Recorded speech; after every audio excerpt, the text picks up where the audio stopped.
Good morning. I just woke up and I'm a bit under the weather with a cold, so I cannot do any workouts this morning, which means I have extra time to make reviews, and most of you have been requesting a review of the Ultrahuman Air, this smart ring by Ultrahuman. And the Ultrahuman Air is basically a competitor of the very popular Oura Ring, one of the most used smart trackers out there. So is the Ultrahuman Ring actually a valid competitor to the Oura Ring? For those of you who don't know me, my name is Rob and I'm a postdoctoral scientist focusing on biological data analysis, and today we're going to be analyzing the Ultrahuman Ring Air. As always, we're going to use a bunch of data to do that, but different from other videos, I haven't done the analysis yet. So we're going to find out together if the Ultrahuman is a valid alternative to the Oura Ring, and we're going to completely base that on data quality and how similar the results are to the Oura Ring. Now first off, some context. Why are some people considering the Ultrahuman as an alternative to the Oura Ring, given that the Oura Ring generally does well in much of my testing and many people like it? Well, I think the main reason actually is that you need to pay a monthly fee to use your Oura Ring.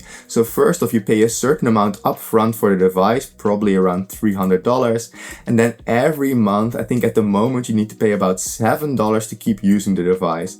And if you don't pay, it becomes more or less a very light paperweight. I think you still only get your readiness score, and there are some hacks to potentially get some of that other data out. I think, for instance, one of my colleagues had his Google Fit account connected to the Oura Ring app, and then even when he stopped paying that monthly fee, he would still see many of his metrics in the Google Fit app, even though the Oura Ring app didn't display it anymore. But that's a really rough workaround, and it really doesn't feel like a premium experience. On the other hand, you don't need to pay a monthly fee for the Ultrahuman Ring, so it could be a really good valid alternative, which in the long run saves you a lot of money. But it of course assumes that both the experience and the data quality of the Ultrahuman Ring Air are good enough. First off, let's briefly discuss the app. So the app displays much of the same information as the Oura Ring also displays. So here we have the app and it crashed again. So this has actually been an experience I've only had today and maybe yesterday, where the app keeps on freezing. It's working again now. So maybe that will be fixed with another update or maybe with an iOS update.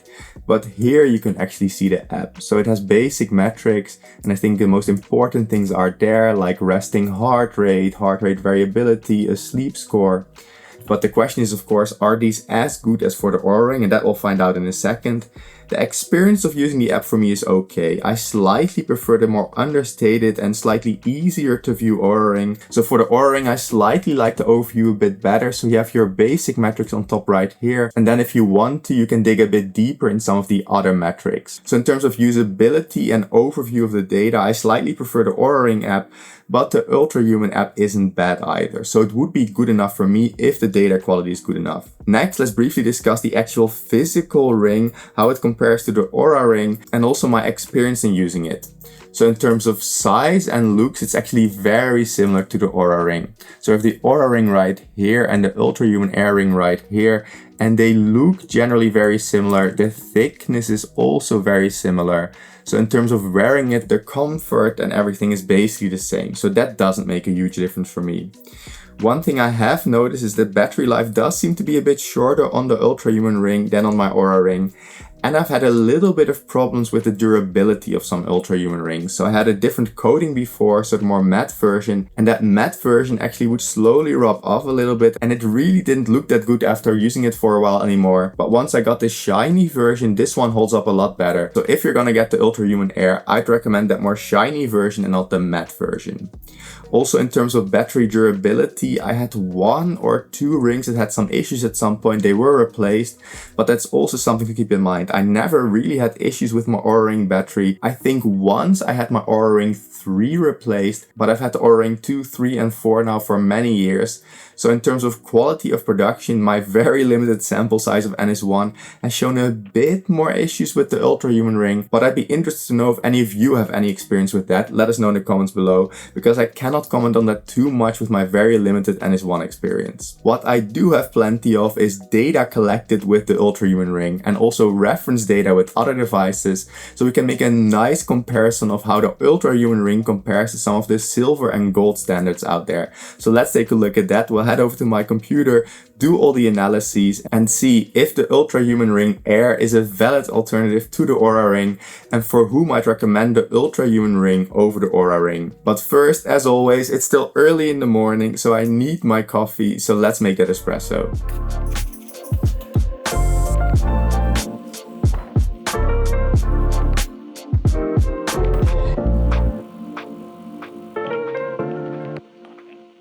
Okay, so let's head over to my computer with my fancy screens right here, and we're gonna do a bunch of data analysis. Okay, I'm at my computer and I actually asked Ultrahuman for an export of all my data, and it looks something like this right here. So you can see I had 1 night of sleep here with a certain start time for awake time, a certain start time and end time for light sleep, awake, and so on.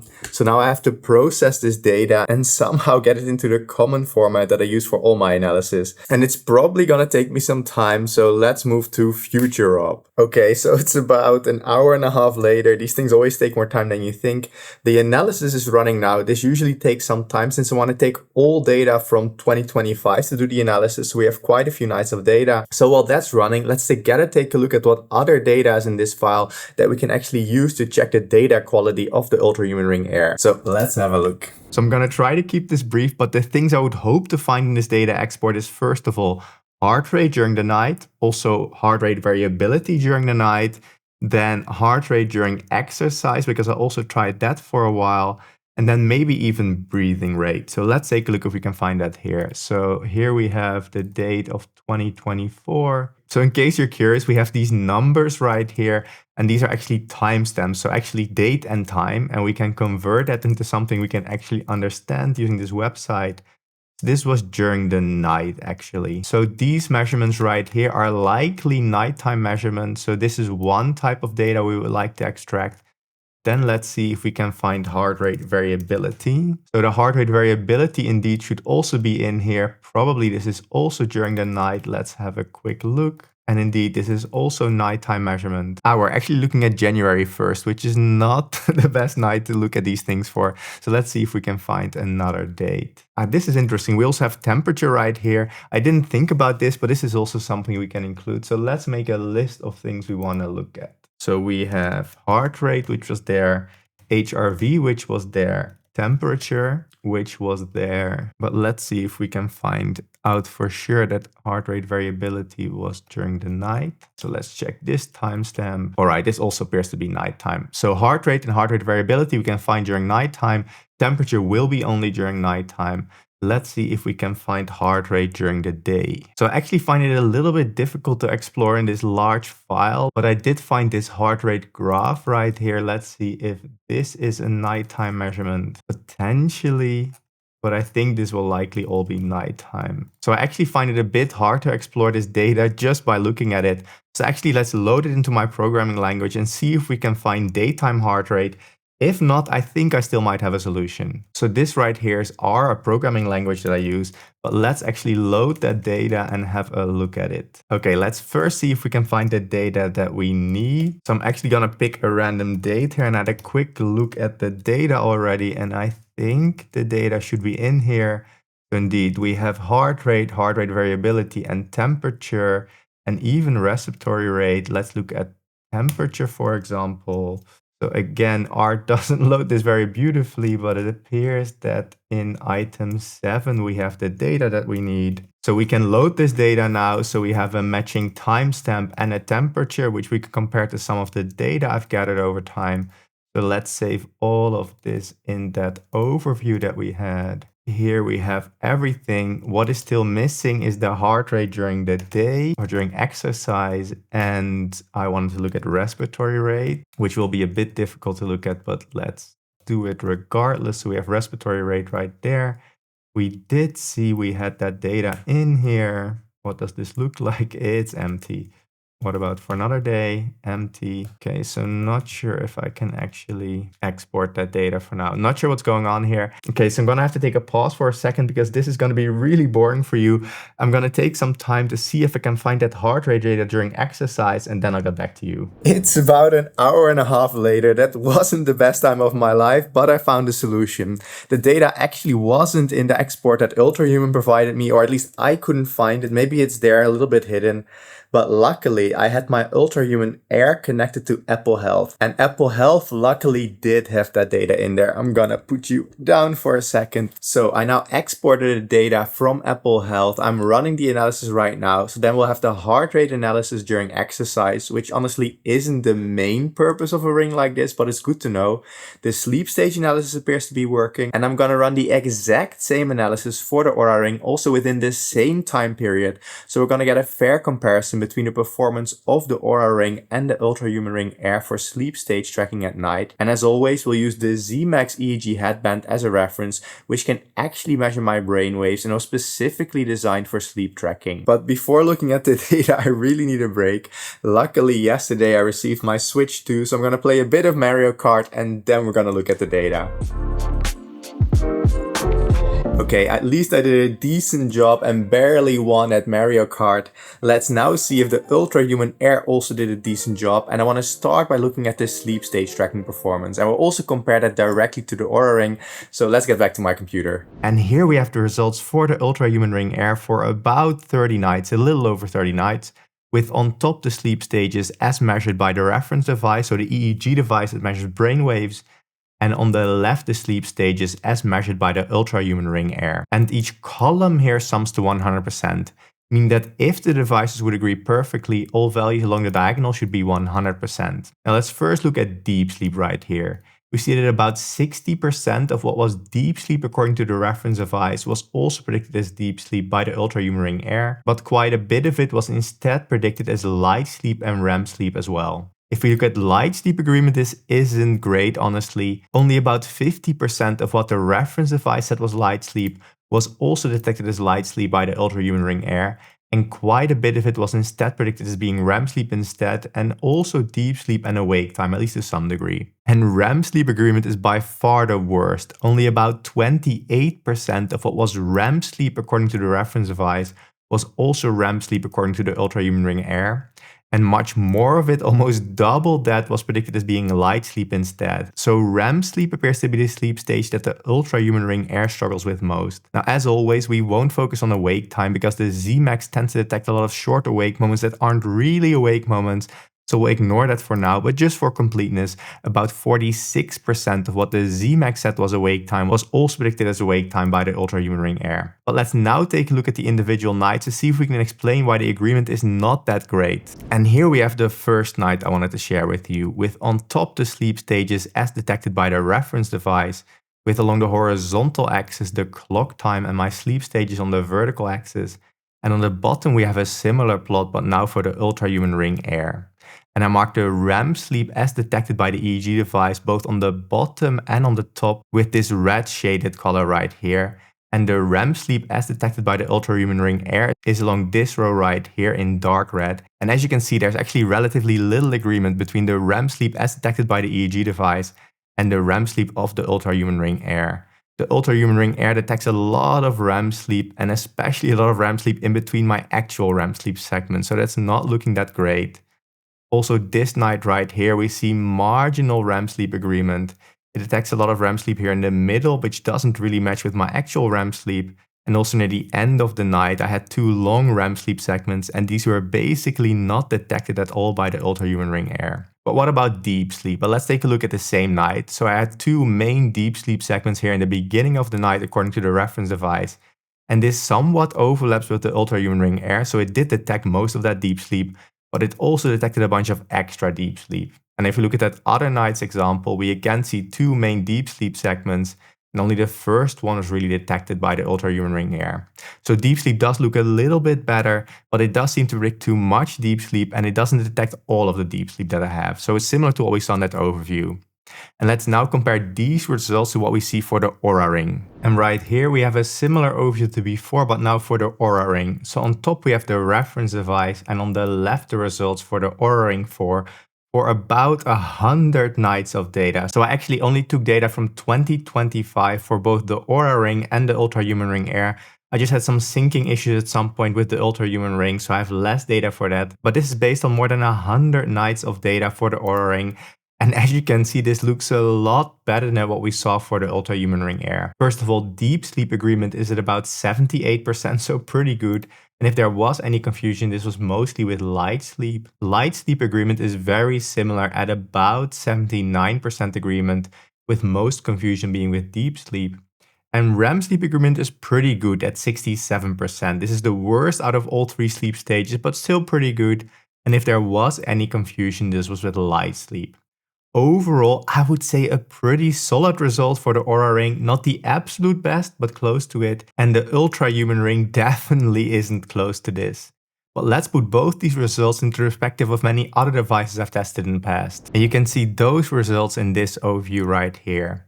With the average agreement over the individual sleep stages along the horizontal axis, and the worst sleep stage along the vertical axis. That means the better the agreement with the reference device, the more to the top right the device is. Now this overview is slightly complicated because you use different reference devices. The devices not marked in any color were tested against the Dream 2 EEG headband, but Dream went bankrupt, so I cannot use it anymore. The devices marked in blue-purple were tested against polysomnography, the gold standard in sleep stage tracking. And the devices marked in green were tested against the Z-Max EEG device, the one we used in this video. And you can see the results for the Ultrahuman Ring Air right here. So it's really amongst the poorer performing watches, together with a bunch of Huawei devices, for instance, a bit better potentially than some Xiaomi devices, but overall not doing very well. It's really in the lower end of devices. Whereas the results for the Oura Ring 4 are right here, very similar to the results for the Oura Ring 3 I tested previously. So the Oura Ring is really one of the top sleep stage trackers out there. The only ones to do a tiny bit better in my testing are the H-Sleep Pod, my favorite sleep improvement device. But the H-Sleep Pod is very expensive. The reason I really like it because it can actively cool and heat each side of the bed independently. And I'm a really hot sleeper, so I suffer in summer. And with the H-Sleep Pod 5 now, which is a cooling blanket in addition to the cooling surface, I really sleep a lot better in summer. But the H-Sleep Pod is very expensive, so only buy it if you can really afford it. If you want a discount, I have an affiliate link up here or down here. Now the Apple Watch is also a great sleep stage tracker on me, so that's also a valid alternative if you want good sleep stage tracking. The Nukua or Sleep 2 app also did well. And like I said, the Oura Ring is also a great sleep stage tracker. And I would say that in the second tier of devices, which are still pretty good, we mainly have the Whoop Strap. So the new Whoop Strap 5.0, the Whoop Strap 4.0, the Whoop Strap MG, they will likely all give the same sleep stage tracking. And different Google devices, so different Fitbits and the Google Pixel Watch.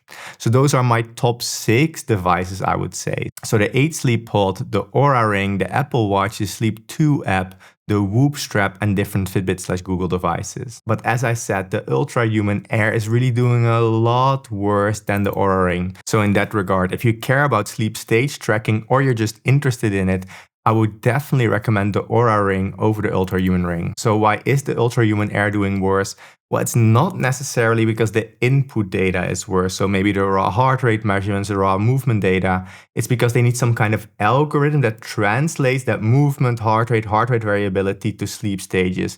And probably Oura has spent a lot more time and money creating a good model similar to H-Sleep and Apple, whereas Ultrahuman might need to collect a bunch more data to create that model still. It might not have been their main focus yet, or they might have tried some off-the-shelf algorithm, but it doesn't appear to be doing well, at least not on me. So that's sleep stage tracking. Later on, we'll take a look at other metrics like heart rate variability, but first I want to look at the heart rate tracking during sports. But before moving on, quick interruption from Future Rob here. As you've seen, I've never had a sponsor on the channel, but there are ways you can support the channel.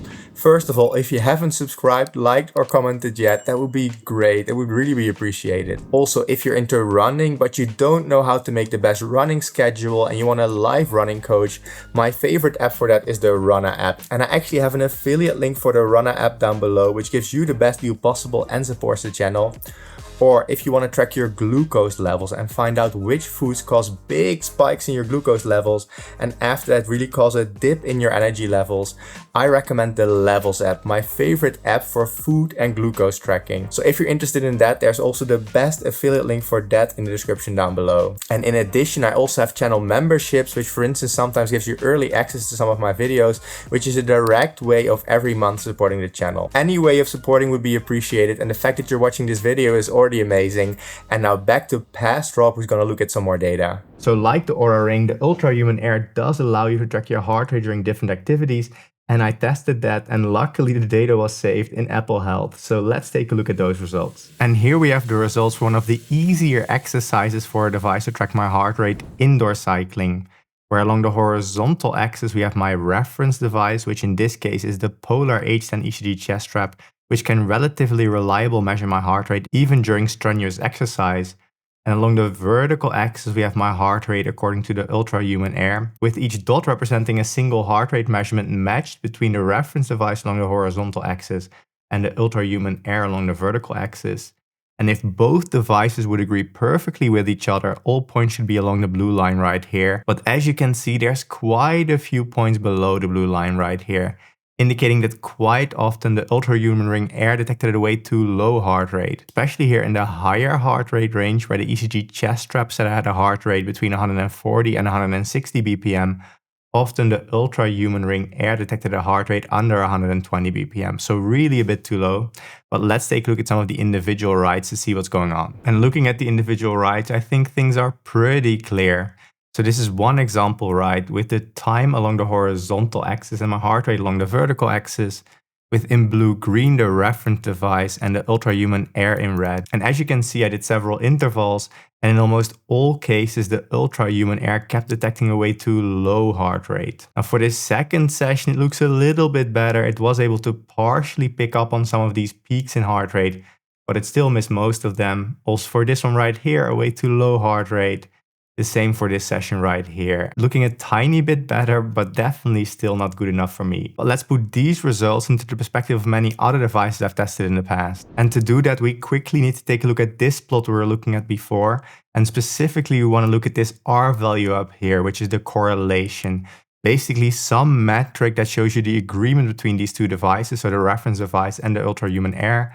And as you can see, the correlation is 0.53, which isn't very good. The maximum correlation is 1, so 0.53 is quite far away from it. And we can actually use that correlation to compare the performance of the Ultrahuman Ring Air to that of many other devices I've tested before. And that's displayed in this overview right here. With that correlation along the horizontal axis, and I ordered the watches from worst to best along the vertical axis. So the better the agreement with the reference device, the more to the top right the device is. And the Ultrahuman Ring Air is really on the bottom left right here. Actually almost in the identical location with the Oura Ring 4 and also close to the Amazfit Helio Ring. So all these rings appear to be suffering a lot. Also the Oura Ring 3 didn't do well, and the same goes for the Galaxy Ring. And these are all the rings that I tested. So this really goes to show that a ring is probably not a good form factor to measure your heart rate during different activities. Somehow the signal quality is just worse, or maybe the amount of sensors you can put in is lower. I don't know what's going on, but it really appears rings are not doing well. But let's take a look at two more exercises to see if it did better for either of those. Cycling outside and running outside, and let's start with cycling outside. And here we have the results for cycling outside, which also don't look very good. Most points are actually quite far away from the blue line.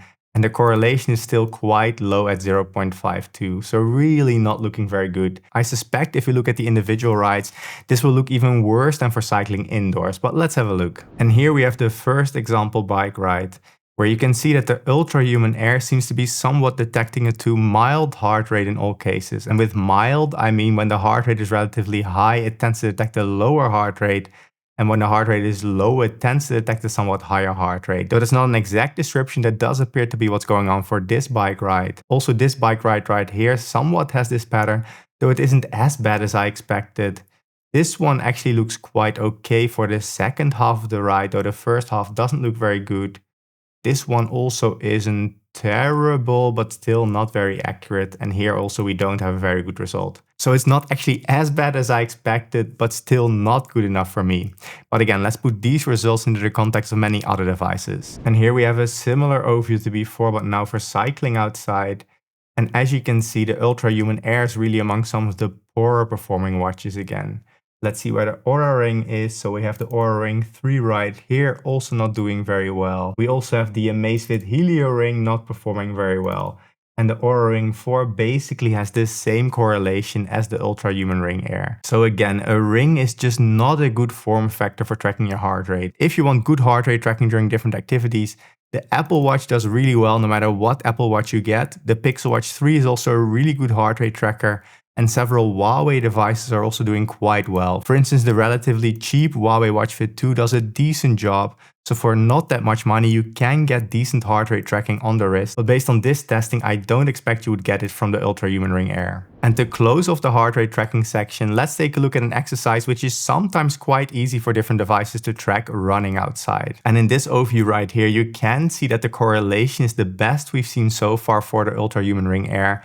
So there's still quite a few points above and also below the blue line. So still not looking very good with a correlation of 0.66.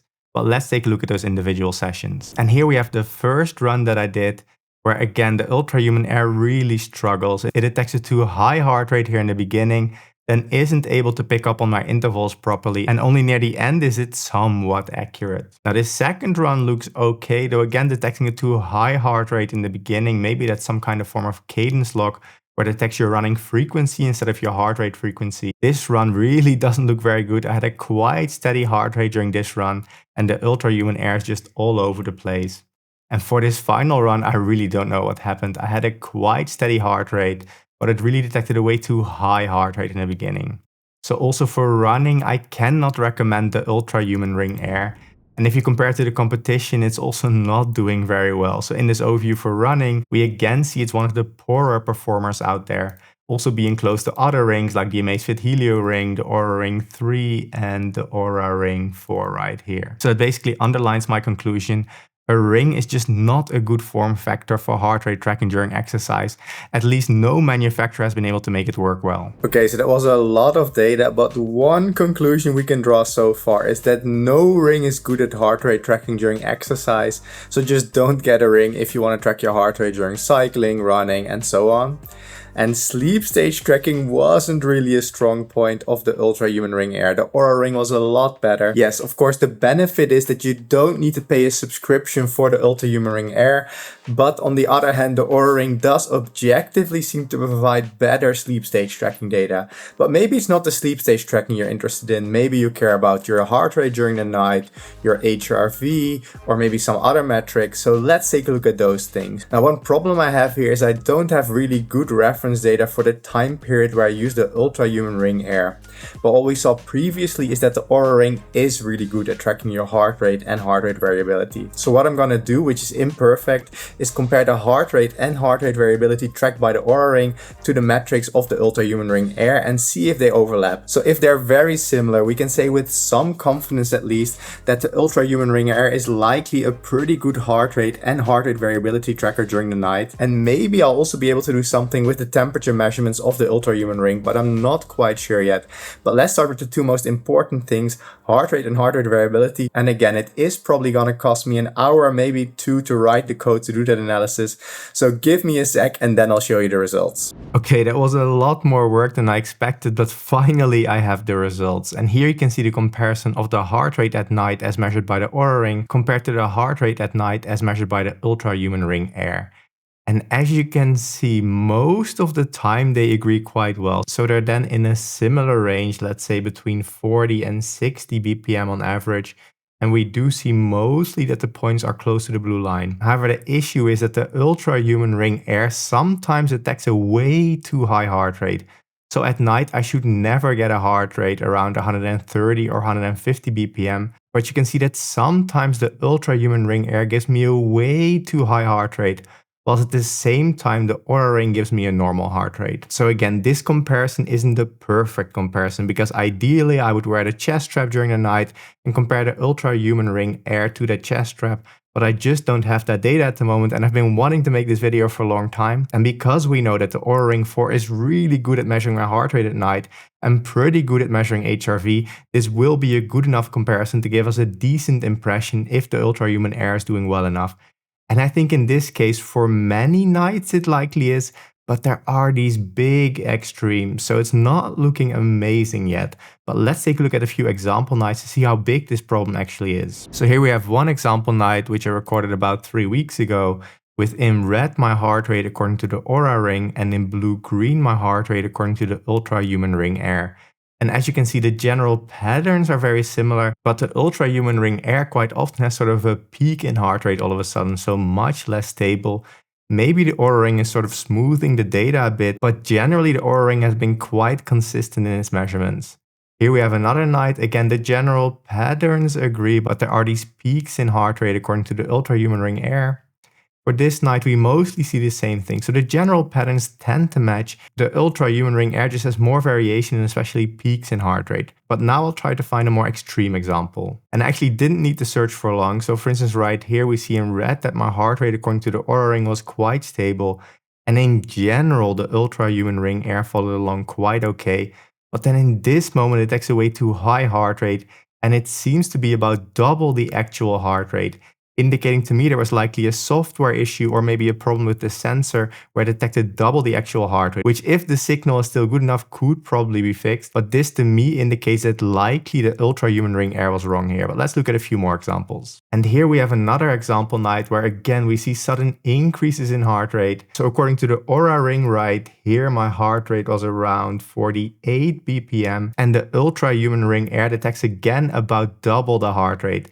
So again, I think either the signal wasn't good enough and the software got confused, but this just doesn't look very good. There are nights like this where there's a much better agreement between the Oura Ring and the Ultrahuman Ring Air, but there are just these moments where I think the Ultrahuman Ring Air is getting confused. So overall, not absolutely terrible, but still at rest, it should be relatively easy to measure my heart rate, and at least on me, the Ultrahuman Air struggles. But let's now take a look at another metric, heart rate variability. So this is a similar overview to before, but now for heart rate variability, or HRV instead of heart rate, with the Oura Ring along the horizontal axis and the Ultrahuman Air along the vertical axis. And we don't see a very good agreement here between the Oura Ring and the Ultrahuman Air. I have to say here, I don't know how the Ultrahuman Air calculates HRV because there's different formulas, but at least we can say there's no clear agreement between the Oura Ring and the Ultrahuman Air. But let's take a look at some examples. And here we have the first night where we see sort of a mediocre-ish agreement between the two. Maybe the general patterns agree, but otherwise not a very good match. Also for this night right here, we see quite some deviation, where the Ultrahuman Air has a lot more variation in the values compared to the Oura Ring. Also for this night, the Ultrahuman Air is all over the place, where the Oura Ring is more stable. Now I have to say here, I'm not aware if the Oura Ring does some kind of smoothing or fixing of adjacent values, or if it really takes the raw data and that's what it gives me here. But we can at least compare the two, where the Oura Ring is generally agreeing quite well with the chest strap, and then if the Ultrahuman Air would agree very well with the Oura Ring, that's some indication that it also has good HRV tracking. But this to me indicates that I cannot make that conclusion. Maybe sometimes, like right here, the general patterns agree. But for instance, right here, we have a huge deviation again. But overall, I don't really like what I'm seeing here. Oh, and by the way, I noticed it says heart rate on the vertical axis. This should be HRV, as it says in the title. So this is just a small mistake I made, so don't get confused. So for me, this sort of indicates that likely the heart rate and heart rate variability measurements, at least on my body, aren't super reliable for the Ultrahuman Air. However, maybe the derived scores are better, like a readiness score or a sleep score. So I actually spent some time trying to make that plot, comparing the readiness score of the Oura Ring to the readiness score. It's actually called something different for the Ultrahuman Ring Air. However, I couldn't extract that data. What I could find for both is the sleep score. So let's see if at least the sleep score of the Oura Ring correlates with the sleep score of the Ultrahuman Ring Air. Now, this is not the most meaningful comparison because it's also difficult to say if the sleep score of the Oura Ring is very good, but I was just curious if this sort of derived score at least correlates with each other. Those results are right here. So the sleep score according to the Oura Ring is along the horizontal axis, and the sleep score according to the Ultrahuman Ring Air is along the vertical axis. And here in this narrow part, I can see a little bit of a correlation. However, for some reason, the Ultrahuman Ring sometimes has very extreme sleep scores, so very low sleep scores. And that makes it very different from the Oura Ring sleep score in the end.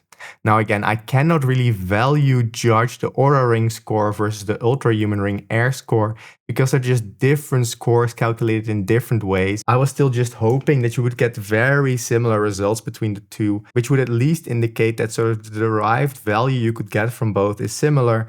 So also the actions you would take based on them would be similar. And in that way, the Ultrahuman Ring Air would still be a direct replacement of the Oura Ring. But as you can see, the score, at least for me, is very different. So for me, it wouldn't be a direct stand-in for the Oura Ring. So that's it for the values. I'm going to shut everything down and then I'm going to give you my conclusions. Hi, Rob from the future here. So I actually talked to Ultrahuman, and the day after I recorded the video, there was actually an update to the sleep stage tracking algorithm. And they also said they updated the heart rate tracking during the night, so there should be fewer spikes. And they actually reprocessed all my data, so the results I have now should reflect the new algorithm. I'm gonna also leave in the old part because that still reflects the data that most of you have from the past, because that will stay the same. But we're also gonna now take a quick look at the new sleep stage tracking algorithm and also at the heart rate tracking. By the way, ignore my hair. This is what it looks like when I shower before bed, and don't do anything with it. I just have to really quickly record this part, send it to my editor Alex, because I'm going on a trip to Zurich for the weekend.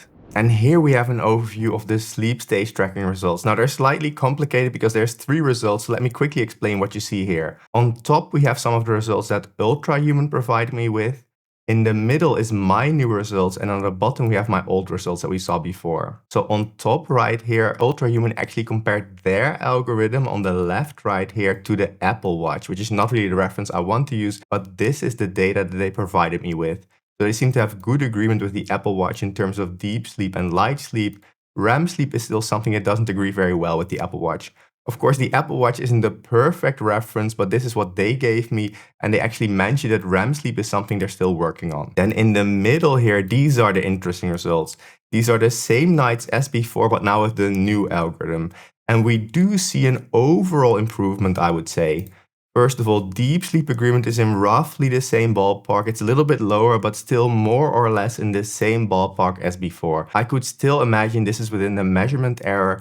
And there's also more confusion now with light sleep instead of the REM sleep. Now, light sleep agreement right here got a bit better, actually a lot better, I would say. It's close to 70% now, whereas before it was at 50%. So there's already a clear improvement of the new algorithm compared to the old algorithm.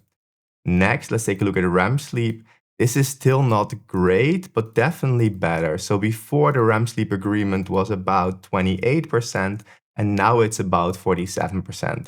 Still definitely not as good as some other devices out there, but they are improving, and that I think is the important thing, or at least it's a good sign. In talking with them, they really seem to be interested in trying to improve the algorithm, learning also from my experiences and trying to improve things. So they're working hard on getting it done. It's still not good enough in my opinion at the moment, but hopefully something they can get to. We can still for sure say that at the moment the Oura Ring is a better tracker. Also, the app experience with the Oura Ring in my opinion is still a bit better, but I'm happy that Ultrahuman is working on these things. So this is the sleep stages. There is some improvement there, which is good. And let's next take a look at those heart rate patterns. And this right here is a plot based on the new data that Ultrahuman provided me with. And I'm just going to use this as an example to show you that in general, the patterns appear to be more or less the same still. There's still moments where there's a quick peak in my heart rate that probably wasn't there. I cannot imagine I really had such a high heart rate for this time. I really need to be exercising or walking around or something to get to this heart rate. And just as a reference, we have the Oura Rings data, which is a lot lower. And I see similar things for that night based on my data with the Whoop strap or the 8 sleep pod. So really the Ultrahuman Air is the outlier here. Now, one thing I should mention here is that I don't always twist the Ultrahuman to the correct position. I try to remember it. I don't always remember it. I do the same thing with my Oura Ring. I don't remember many nights to twist it to the correct position, so with the sensors on the bottom. So it's a similar equal test between the two. So if this was the cause, Oura does seem to be more robust in terms of having it in different rotations along your finger. The people at Ultrahuman also mentioned that some of the data they provided me with was actually pre-filtering, and the app would filter out some unreliable signals. But as you can see, this is actually the raw data in the app. And this indeed looks very similar to the plot I just showed you right here. So I do think even if you look within the app like me right here, I at least, and maybe you as well, will get some spikes in heart rate that aren't really there. So based on all this data and my general impression, what is my overall conclusion on the Ultrahuman Ring Air? Well, in terms of form factor and the way it looks, if you get sort of the shiny version, it's super similar to the Oura Ring. So in terms of comfort and all those kind of things, I don't have any issues with it. However, looking at the data, it really appears to be an inferior product, at least on my body, in terms of data quality compared to the Oura Ring. The Oura Ring just gives me more reliable data. I like the app a bit better. The only major downside of the Oura Ring is that subscription. And I know that for some people that's a deal breaker. However, looking at the actual data quality on this NS1 test, admittedly, there's just no denying that for me, the Oura Ring works better than the Ultrahuman Ring Air. So given that I have the money to spend and I actually have a lifetime subscription on Oura, I choose the Oura Ring over the Ultrahuman Ring Air. However, if you can get a good deal on the Ultrahuman Ring Air, it might still be a decent choice for you, but only if you just want the very basic tracking. For instance, your total time spent in bed is already a very important metric, and this is something the Ultrahuman Ring Air can provide. And if you have a very bad night of sleep and your HRV is totally off, there is a decent chance that your Ultrahuman Ring Air will still detect it. However, I wouldn't trust any detail in these metrics. Hi, Future Rob here again. So I also wanted to take into account that new data in my conclusions on the Ultrahuman Ring Air. So should you get the Ultrahuman Ring Air based on this new data? Well, I don't actually think my conclusions have changed that much. Oh, and one more thing I wanted to mention first, and I'm not sure how I'm gonna treat this in the future, but Ultrahuman has offered me an affiliate link, which means I make some money when you buy the ring, and it also supports the channel. And usually I only do this for devices that I can truly recommend and truly use myself on a daily basis. And while I wear the Ultrahuman Ring every day, I wouldn't buy it myself at this point. For me, it would be worth to spend more money on the Oura Ring. But my friend Shervin actually told me just add the affiliate link in case people still want to buy it, and that way they can still support your channel and you can still be honest about not recommending the ring for people in your situation at this moment. So I'll still be totally honest with you, but just as an experiment, I'll add that affiliate link, and maybe I'll do that for more products in the future. I'm not sure yet. This is really a tryout for me at the moment. So if you still plan on buying the Ultrahuman Ring Air, you can use my affiliate link in the description below. Now back to my recommendations. As I said, not much has changed. Yes, the sleep stage tracking is a little bit better now, which is good. Potentially the heart rate tracking is better. I couldn't see it in the data, at least not for me. But Ultrahuman is aware of the problem and they might fix it even more in the future. But as Marques Brownlee said, don't buy products with promises for the future. That's not a direct quote, but basically you're buying what you're getting now and that's the only thing you can rely on. So my overall conclusion stays the same. There are better products out there at the moment than the Ultrahuman Ring Air. The quality, or at least of the design, is pretty good. You won't notice a difference between the Ultrahuman Ring Air and the Oura Ring in wearing it. The battery life does seem to be a bit worse, but I didn't do any formal tests for this. Overall, the experience has been fine, I would say. And the data is not total nonsense like for some other devices, but there are some big caveats there at the moment. But I actually would be interested in hearing from you. Have you noticed the change in the update from the old generation sleep tracking to the new generation sleep tracking? And in general, are you happy with your Ultrahuman Ring Air? Would you recommend it to your friends and why? Maybe I missed something here. Maybe there's aspects of it that are good or bad that I didn't mention in this review. But let's now get back to past Rob. So in the end, as always, it's up to you. I know some people really love their Ultrahuman Ring, and maybe it does actually work better on their particular body and their physiology. But this is my experience. I just want to share the raw data with you. But I would actually be super interested in y'all's opinion because that's super informative for all the other people out there. So please let us know in the comments below. Now, if you do decide to get the Ultrahuman Ring Air, an Oura Ring, a Whoop strap, an 8-Sleep Pod 4, my favorite sleep improvement device, but again very expensive, another device, or anything at all on Amazon for that matter, even something as small as toilet paper, you want to save some money and support the channel, there are different affiliate links in the description below that give you the best discount possible. Now, given that you watched this whole video on the Ultrahuman Ring Air, I think you will like this video on the Oura Ring or this video on the Whoop strap.